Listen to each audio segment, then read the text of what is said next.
Welcome to our webinar today on Southwest Minnesota Arts Council's grants for individual artists for fiscal year 2021, which for us runs from July 1st, 2020 through June 30th, 2021. I am Carolyn Koska. I'm the Financial and Grants Administrator here at Southwest Minnesota Arts Council. I do have everyone muted for the time being. If you have questions that come up as we're going through the information, you can type them into that chat window. I will try and watch that, and then we'll stop a couple of times for questions, and I'll unmute you and we can talk that way as well. What we're going to talk about today, first I'll just do a brief overview of what Southwest Minnesota Arts Council, or SMAC, is. We'll look at the program guidelines for these three grant programs, the Emerging Career and Community Collaboration Artist Grants. We'll show you what's available for you on our website. We'll go into the online grant system and take a look at a couple of applications, go through those questions, and then we will finish up talking about the grant process. So basically what happens after you submit an application. So Southwest Minnesota Arts Council, or SMAC, is a nonprofit organization committed to promoting and encouraging the development of the arts in the 18 counties of Southwest Minnesota by serving as a source of funds and technical services, which enable local organizations, educational institutions, and individuals to sponsor, create, and promote the arts in their communities. This is our region we cover down in the southwest corner of the state. We are one of 11 regional arts councils that cover the entire state. Our funding comes mostly from the state of Minnesota, with an allocation from their general fund and also funds from the Arts and Cultural Heritage, or Legacy Fund. We also receive funds from the McKnight Foundation, which we use for most of the programs we're going to be talking about today, and then also from local members as well. Some things that we are committed to: supporting artists and arts organizations in creating, producing, and presenting high-quality arts activities, overcoming barriers to accessing high-quality arts activities, instilling the arts into the community and public life, supporting high-quality, age-appropriate arts education for all ages to develop knowledge, skills, and understanding of the arts, and supporting events and activities that represent the diverse ethnic and cultural arts traditions of the region. So those are some things just to keep in mind. We hope that everything we do all relates back up to these. So we're going to talk about the first two grant programs together, the grants for emerging artists and the grants for established career artists. These programs are very similar. So both of these are open to adults, which we define as being at least age 18 by the time of signing your grant contract. And you must also be a resident of one of our 18 counties in our service region. You need to have been in the region for at least 6 months before applying and remain in the region throughout your entire grant contract period. And all art disciplines are accepted for these two grant programs. The kinds of things that we're hoping to accomplish through this grant are to help you explore or progress to a new level in your artistic development.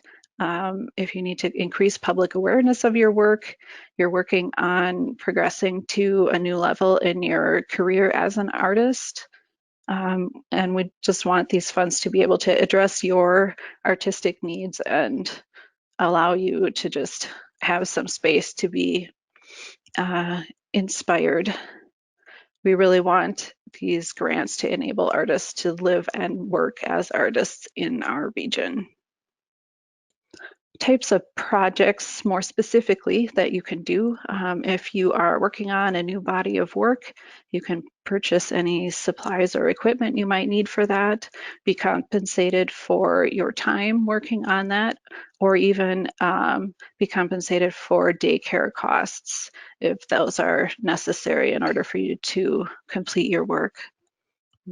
You can attend a workshop or conference for professional or artistic development, do a one-on-one study with a mentor.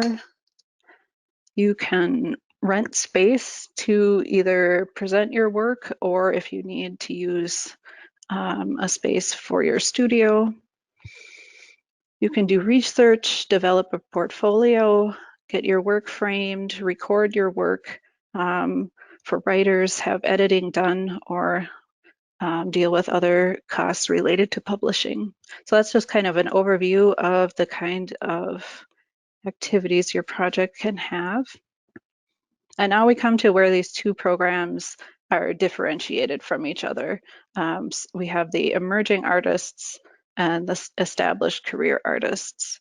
And there's kind of it's not a clear-cut distinction. It's kind of on a continuum from emerging to established career.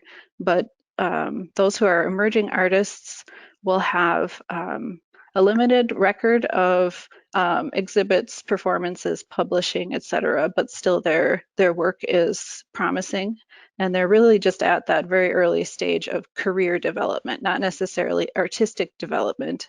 And it's not related to the age of the artist, just where they're at in their career as an artist.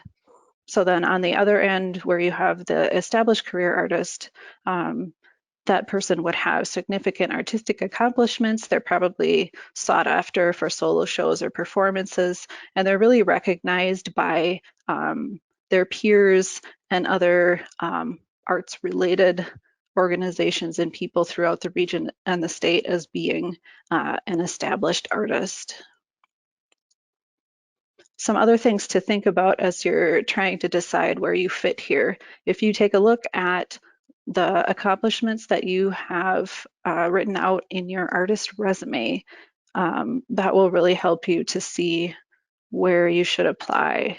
So you're going to look at these things that you might have in your resume, your education and training, exhibitions and performances, publications, recordings, readings, lectures, presentations, commissions, collections, teaching or other kind of related experience, awards and grants.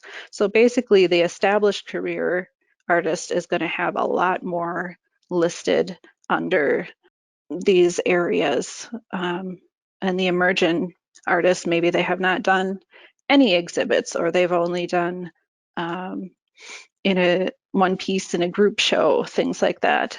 So that's kind of the best place to look and see where am I at on this continuum.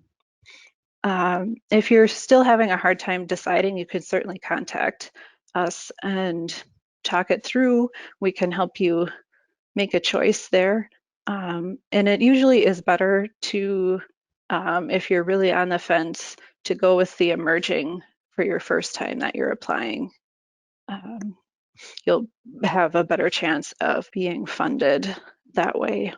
So the emerging artist can request up to $2,500 and the established career artist can request up to $7,000.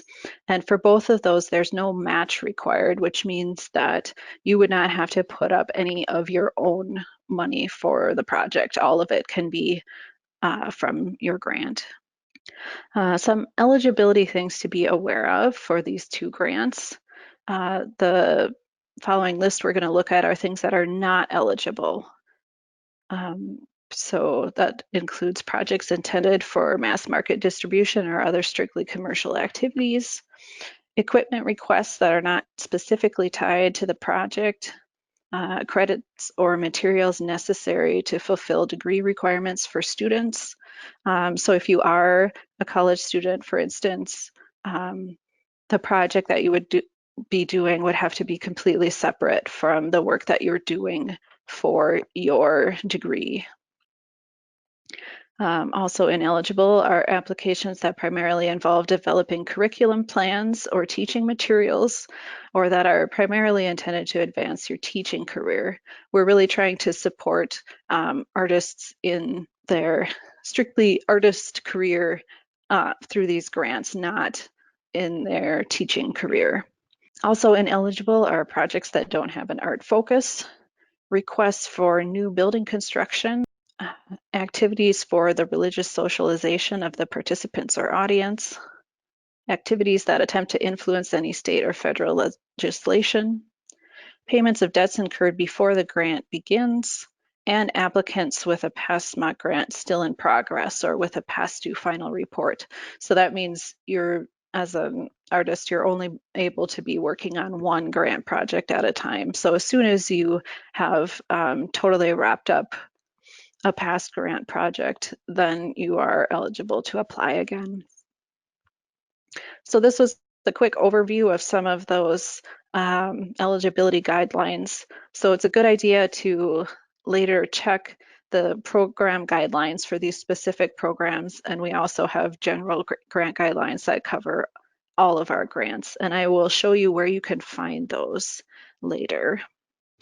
Now we'll take a minute to talk about the other grant program for today, the Individual Artist Community Collaboration Grant. I will point out this grant is only going to be available in round 2 of application. So these grants are open to the same group of people, adults that are residents of the SMOC region, and again, all arts disciplines are accepted. Our intent behind this grant program is to fund projects that bring the artist and a community together in a creative and collaborative relationship. So we're looking for a project that's going to have a lasting impact both on the artist and on the community. So the project should have an equal focus on the artist reaching a new level in their artistic development. We're hoping that they will create some new work here during this project, and then also the artists collaborating with the community and introducing them to the arts in a new way, especially reaching part of the population that is not normally exposed to that art form. And there also should be considerations when you're planning the project for that they should relate to the actual community that you are working with. For this project, you will need to have a community partner organization that will be there to support you and assist with the project. So they would probably do things like handle some of your advertising for you. Maybe they have connections with different groups in the community that you as one person maybe don't have. Maybe they're allowing you to use some space for part of your project, things like that. So that community partner organization can be a city government, chamber of commerce, an arts council, historical society, any other nonprofit organization. We just ask that they not be a school. The community collaboration grants are available for up to $10,000. Again, no match is required. And just putting out there that we are able to fund just one community collaboration grant this year. Some eligibility items for this program. All of the restrictions that we just mentioned earlier for the other 2 artist grants. And then in addition to that, also ineligible are fees for entering juried competitions, taking classes or workshops, traveling for research. Those are all just kind of out of the scope of the project. And then activities that take place outside of Minnesota. This is a program that uses state funding, so it's required that activities take place within the state. Those other 2 grant programs use McKnight funding. Also ineligible are activities that are not open to the public, requiring artists to pay an excessive entry or exhibition fee, and educational projects within a school system. And again, make sure to check those couple different guidelines that I will show you where to find those. So for all of our programs for artists, you're going to need to find your start date for your project. And we kind of define the start date as activities like ordering supplies, If you're registering for a conference, you're going to booking your hotel or flight, payments of fees or contracts. Maybe you need to put down a down payment towards registration, any auditions or rehearsals, and any advertising.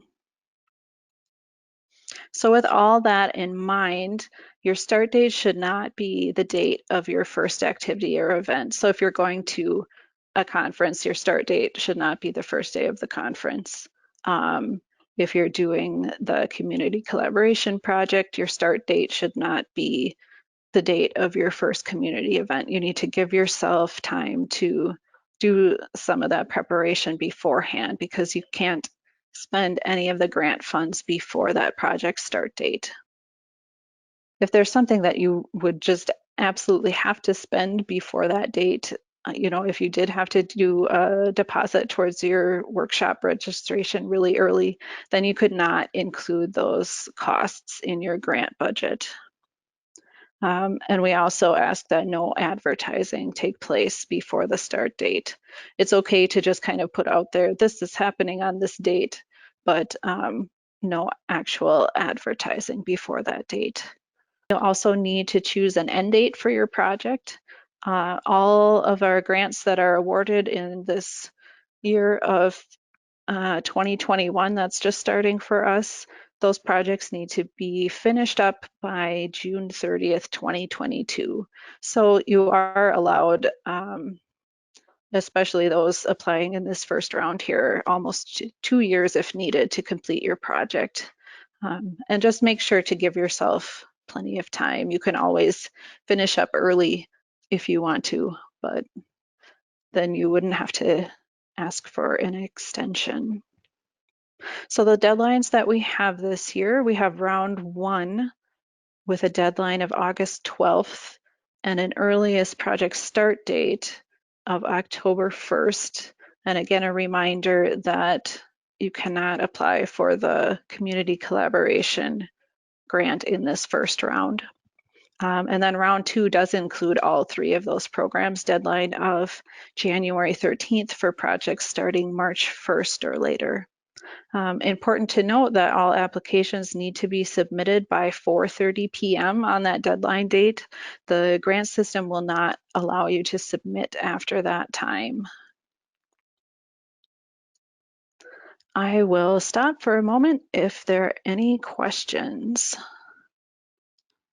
So I am currently working on an emerging artist grant, which Mhm. has been incredibly helpful. And I think I have the end date of my grant to be July 30th. If I submit my report before August 12th, could I then apply for a grant during the first round? Yeah, if your project has been completed, you would be able to apply again. I know you're going to cover this later about documentation, but because I'm kind of new to this, I wasn't sure exactly what kind of documentation was being looked for. But obviously, I don't need to skip ahead. Uh, That's okay. Yeah, you mostly just need to be saving all of your receipts, and then the rest can just be what you choose to share as you're asking some of the questions in your report. would there need to be documentation of images? We just ask that you, if you want to, share some images from your project, Okay, and you can decide how many you feel like sharing.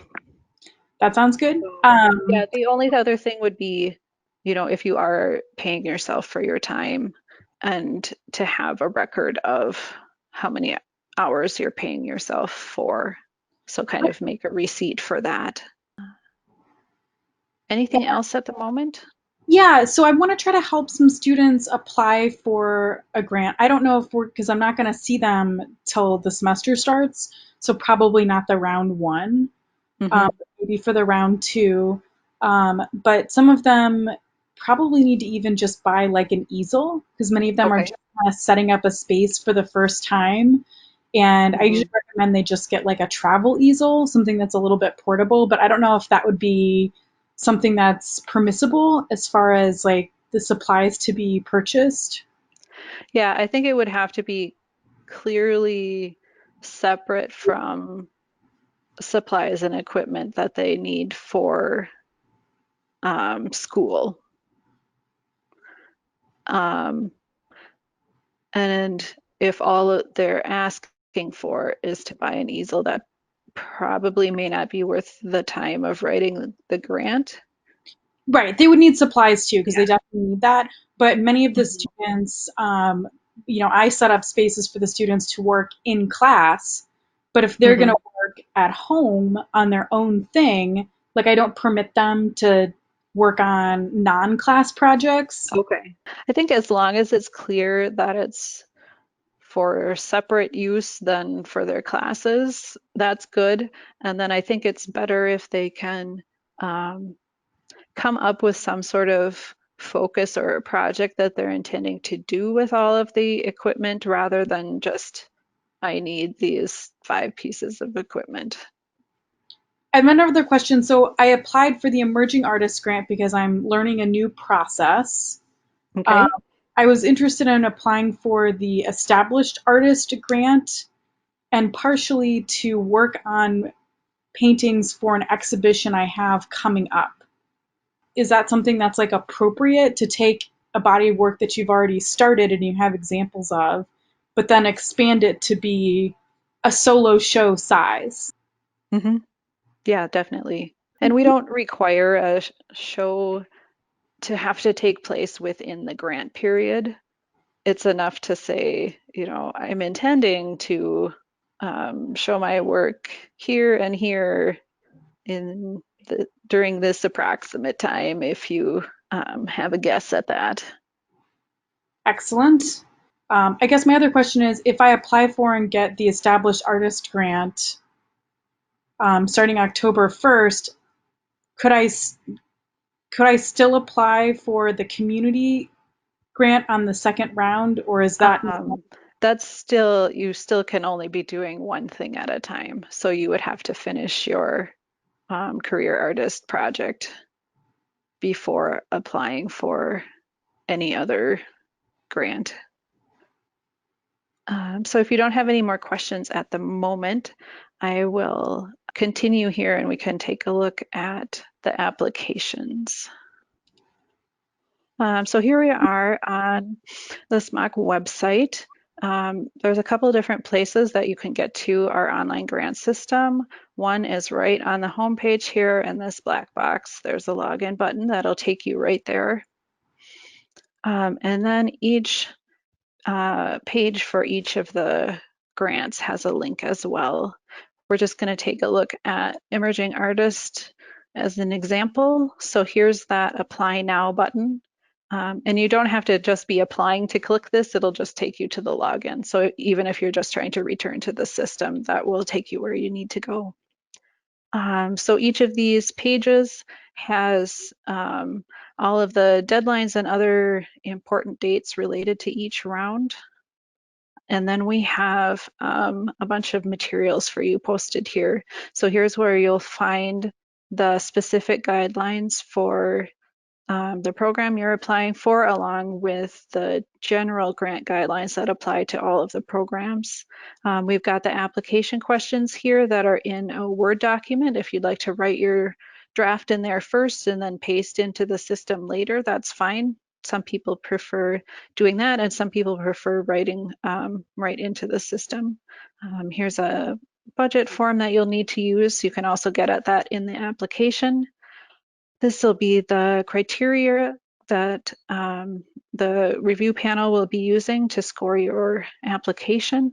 We'll talk about that more later as well.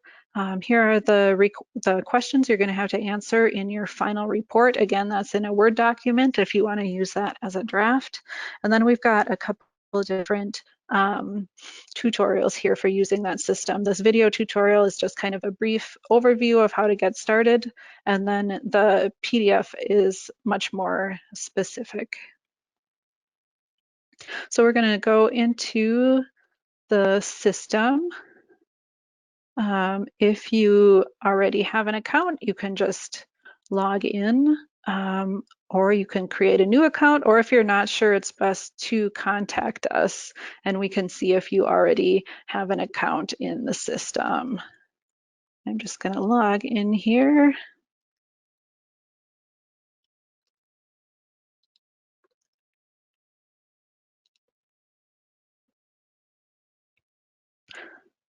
So when you first log in, if you have applied for things before, it'll bring you to your applicant dashboard that has everything you've been working on listed here.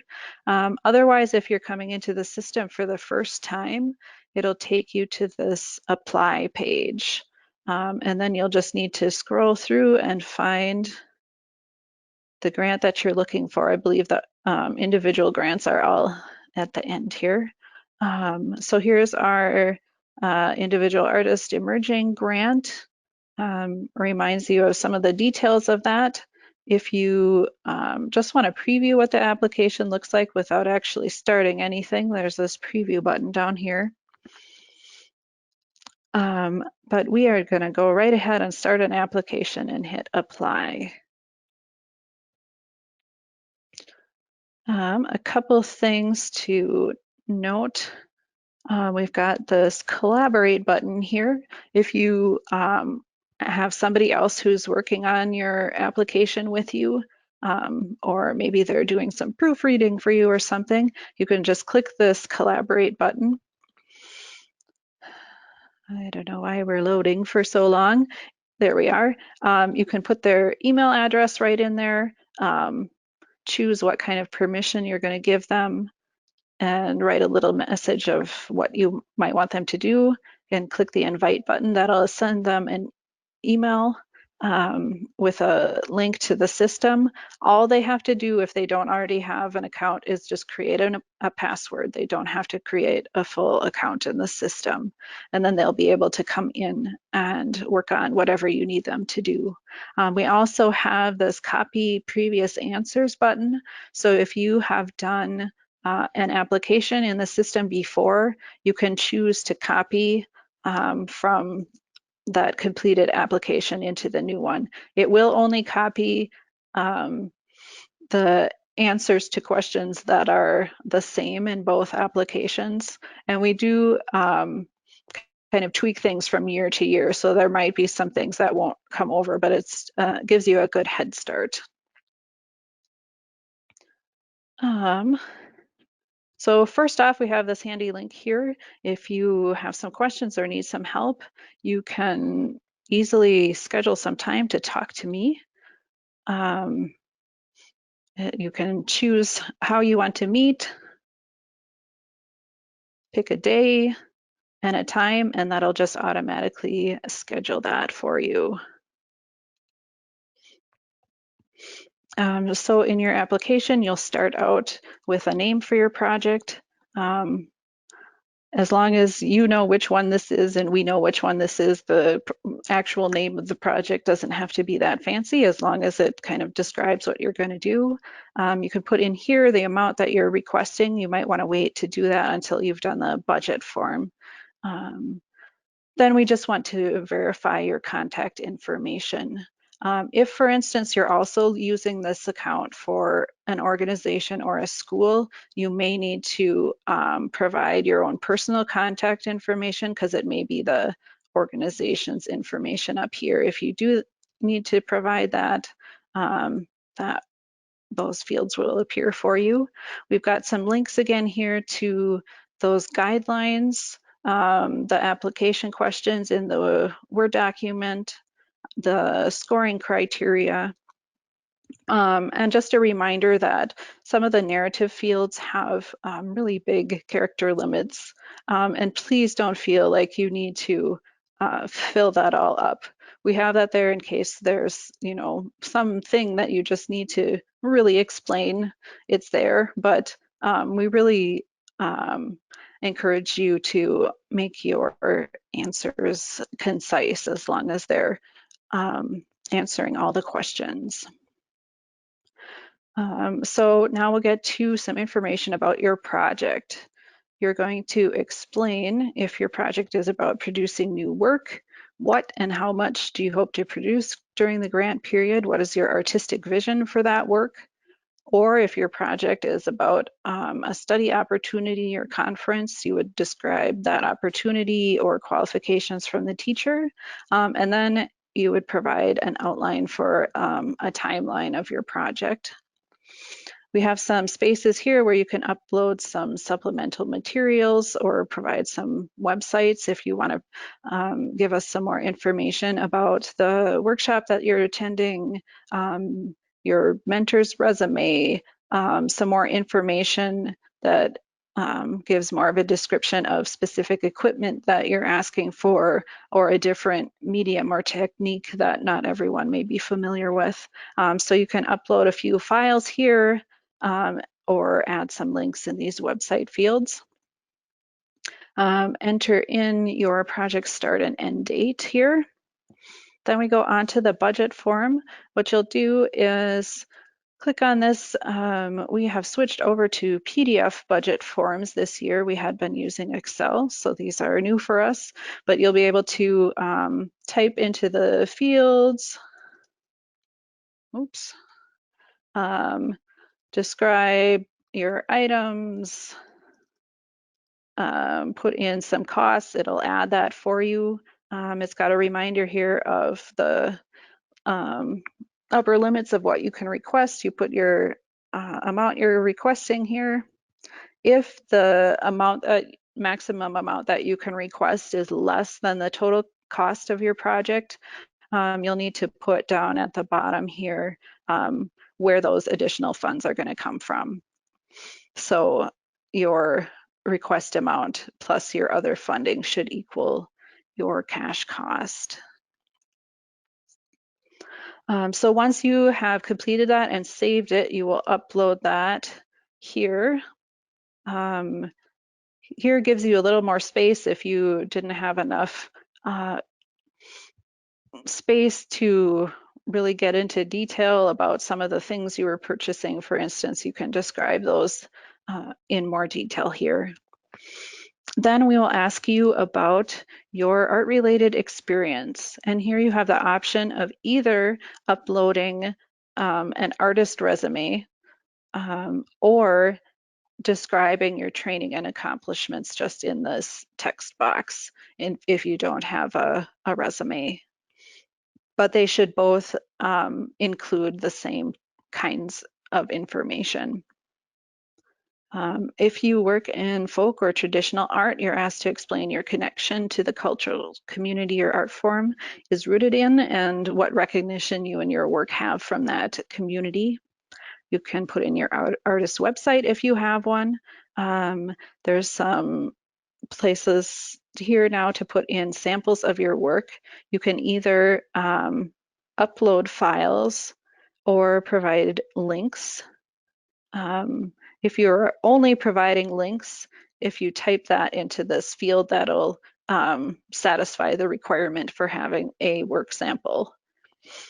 But you do have guidelines here of what to submit for each kind of sample you might have. You may need to combine multiple images into one file. We've got a couple of links here that can help you do that if you're not sure how to do that.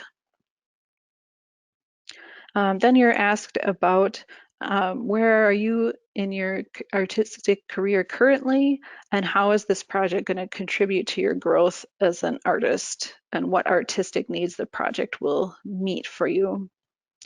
Then we've got a section that's just some data collection for these with the links that say view codes. You just click on that. It gives you your choices, and then you'd enter that into the field. Then just some information about your name. If, for instance, you use a different name than your legal name, and if you want that used in our publicity, for instance. And then here is your electronic signature. You can either at the bottom save your application, although it is auto saving while you're working, or you can submit when you're ready. We're just going to click save. And you'll see that when you click save, it reminds you of all of the fields that you still have left to fill in that were required. And since we haven't done anything, it lists all of them, but that's a good double check. If you were going to go back in and keep working, you can hit continue there, but we're going to go back to our dashboard. So you'll see now here's the application that we just started. If you log again and want to keep working on it, it says edit application here. Later on in the process, this is the same place you'll come back to look at your contract and your final report.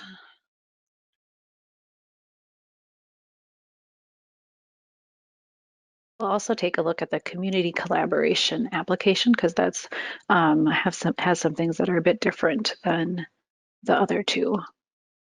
So we'll go back to that apply page and find our community collaboration grant.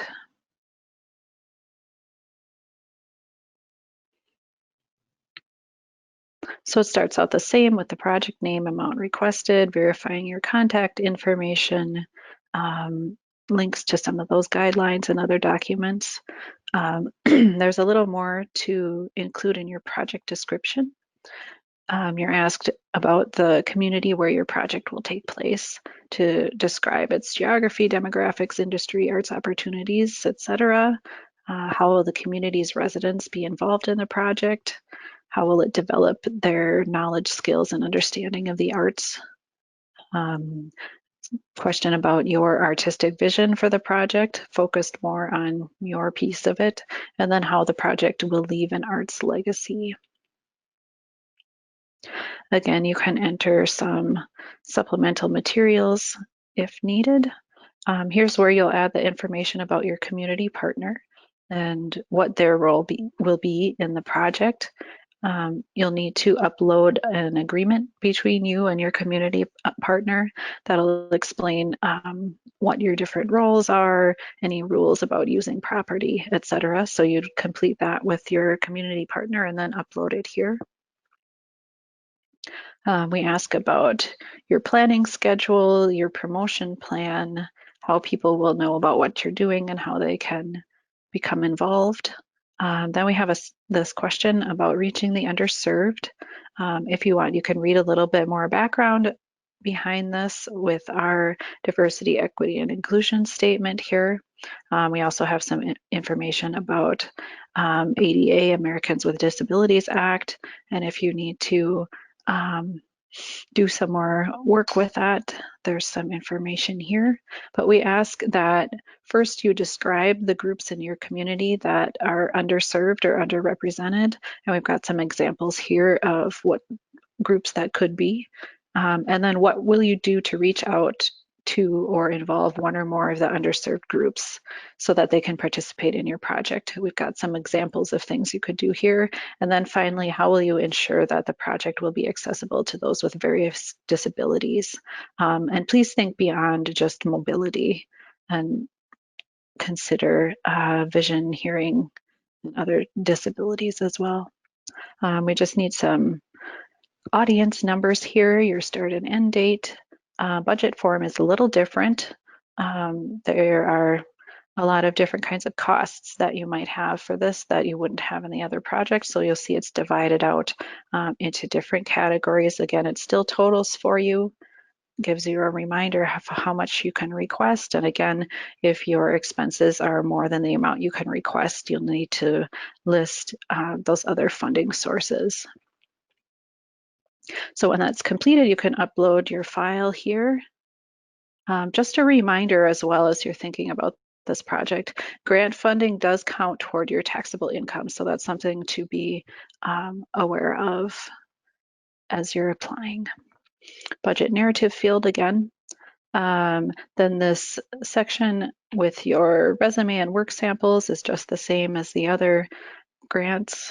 Also with your growth as an artist, same question there. Then this is another section that's different. You'll need to do an outcome evaluation plan. So you'll start out first by looking at these Minnesota Arts outcomes.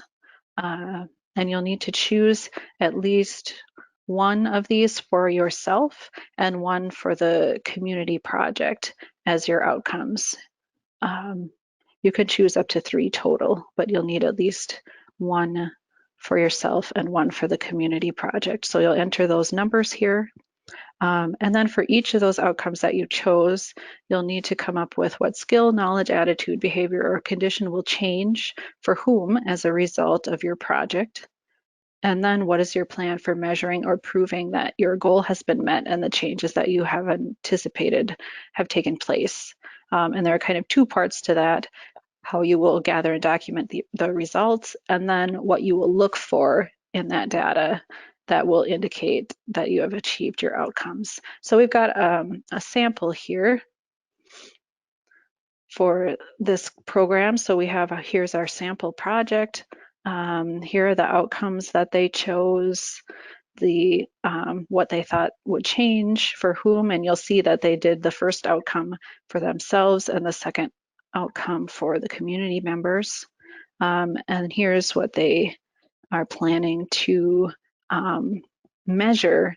And then once they have that data, this is what they are going to be looking for in those results. And then just at the bottom, it shows you how to translate all these boxes into your text to answer the question. So we also have available there a blank worksheet that can help you work on that. So that just has some of those blank boxes to help you think through that process. If you are planning to do something like a survey as part of your measurement and have that ready to go, you can upload that here. It does help if you are planning to use a survey to have a copy of that survey available. And then finally, it's just that same data collection name signature at the bottom. So we'll go back to the dashboard again.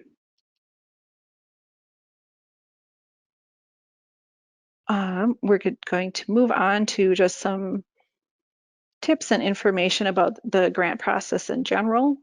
It's really good to start early working on your application because you're going to need time to figure out, okay, which work samples am I including? Are they in maybe the right size or format that I need? And if you run into any questions, make sure you've got time to get those answered. Read those guidelines carefully before you start. You saw in the applications that a lot of the questions have multiple parts to them, so make sure to read those carefully and make sure you're answering every part of that. As we talked about before, keep your answers really clear and concise. Our grant reviewers are often reading a lot of applications at the same time, so as long as you're answering all the questions, it's good to keep things brief. It's also good to assume that those grant reviewers don't know anything about you or your project. If you think about someone reading this application who knows absolutely nothing about you, is a good mindset to go into. And then also it's great to have somebody proofread your application. We are here to help you. We are basically your advocates in the application process. So you can call us to talk about your project before starting an application. Make sure you're on the right track. As you're filling out the application, you can contact us. We can do a review of your application before you submit it. If you contact us up to 2 weeks before the deadline. If it's after that point, we can't guarantee that we're able to take a look at it. And then as I pointed out before, we've got those links in the applications and on the individual grant program web pages to schedule an appointment to talk with us. So what happens after you submit your application? It gets reviewed first by SMOC staff. We look for eligibility and completeness, then those get passed on to a panel of individuals from around our region. They'll discuss the scores, they'll score the applications and then come together to discuss them, and that's all based on the criteria for the grant program. And then finally, those scores go to our board of directors who make the final decisions based on those recommendations. So the criteria for scoring that are used in these programs for emerging and established career artists, the reviewers look at the feasibility of the project. Are they using appropriate materials? Have they given themselves enough time? Things like that. That is worth 3 points. They also look at the artist's excellence of work or demonstration of exceptional talent. That is worth 18 points. And then they also look at the project's contribution to the artist's professional growth, worth 10 points. So that's the same for the emerging and established career artist grants. Then for the community collaboration grant, they look at one additional thing, the merit of the community project for 10 points. And like in the other two grants, they also look at feasibility for 5 points, excellence of work for 18 points, and growth for 10 points. If your grant is awarded, you'll do a contract online. You need to do that within 30 days of the award. After you complete your contract, you'll receive 80% of your grant award around the time of your start date, and then you'll receive the remaining 20% of the award after your project is finished, after you've done your final report.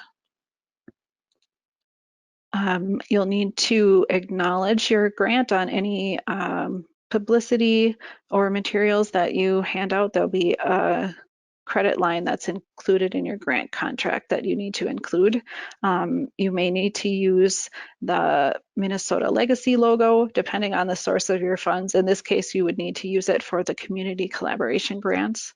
But all of this will be sent to you, the logos or posters, credit lines, so you'll know which ones you need to use. Then you need to do an online final report within 60 days after your project end date. And it's a good idea to look through that report first when you're just starting your project, so you know what kinds of information you'll need to gather. And those were posted in that list of the materials for the grant program. I also just want to mention we have a new grant program for artists coming soon. It will be called an Artist Equity Grant, and it will provide up to $4,000 to aid Black, Native, and other artists of color with projects that will advance their skills and artistic career. We're expecting applications for that to open up in mid-August, and we have a webinar planned for August 20th where you can learn more about this program. Again, contact us anytime. These days we are kind of in and out of the office. We try to have one staff person there each day. If you were planning to just stop in, it's a good idea to call ahead and make sure somebody's there. But otherwise, we can be reached by email for sure, and by phone also. Were there any other questions? If no other questions, thanks for joining us today, and we hope to hear from you soon.